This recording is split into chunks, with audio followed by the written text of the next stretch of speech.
Martha just came from school. She was exhausted and threw her bag on the couch. She had a bad day at school and felt like crying. Her father was sitting on the couch, and she went to sit just beside him. She needed someone to hug and went in for it. But her father pushed her away, saying that he was watching the most important soccer game of the year and that she shouldn't disturb him now. Also, he told her that she shouldn't throw her bag like that and behave like a bad girl. Martha took her bag and went to her mom in the kitchen. She wanted to talk to her about what had happened that day in school and tell her that she was really feeling so bad today because of it. But her mom didn't even look at her. She was preparing something for lunch and told her that she needed to stay focused. Otherwise, she would forget and mess up the ingredients. So Martha went in her room upstairs. She cried while hugging her teddy bear, who was her best friend. Years have passed. Martha has moved out and is staying with her best friend. She cries while asking her best friend, "Why? Why do I find these guys who always hurt me and criticize me and always make me feel less than I am? Where do I even find these guys who are never there for me and never show any support?" Martha had just come home after her third breakup, and she really wasn't feeling it. She cried for hours, explaining to her best friend everything that had happened. Her best friend, Laura, suggested that she could actually visit a therapist. It could help her with resolving some stuff and be clear-minded about all of it. So Martha went for it. She didn't really want to go, but she was so frustrated that she wanted to find a solution about all of this. Her first session was quite successful. She understood where many of the issues that she was facing were coming from. She also noticed, together with her therapist, a pattern on all of her relationships. They all used to criticize her like her father.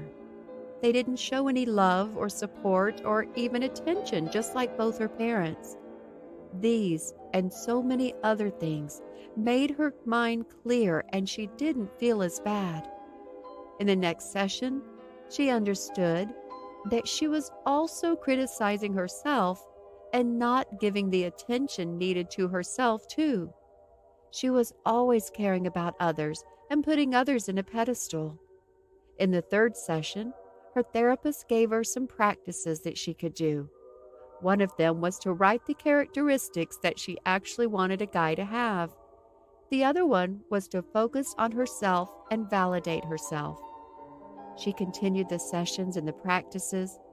One summer day, she met this guy at a conference that they went to.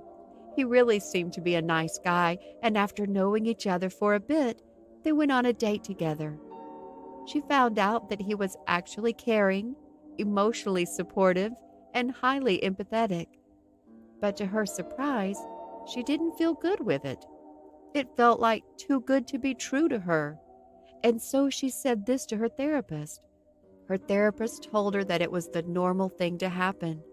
The nice guy archetype is not familiar to her, and she felt out of her comfort zone. So the next step was to make this a familiar thing. Martha really liked the guy, so she heard the therapist and made this practice her new focus. After a while, she really felt good in that relationship. Much of the old patterns didn't show up, and she really felt loved, supported, and cared for. She didn't feel the need to go to therapy anymore, so she left. But she was aware now of what kind of actions she was taking and what was her behavior in the relationship. She was aware that sometimes she would do something that would require criticism and judgment on purpose. It was almost like a need for it that seemed weird to her, but she was happy to notice it so that she could fix it. With time and awareness, she really felt so much better on her new relationship, and her sense of comfort grew. She laughs now with how she used to call the nice guys boring, and how they supposedly were too good for her. Thinking back of her past relationships with her best friend, she went even deeper on realizing where the patterns had come from. She was so happy to have found her present partner, who is also a good parent to their child.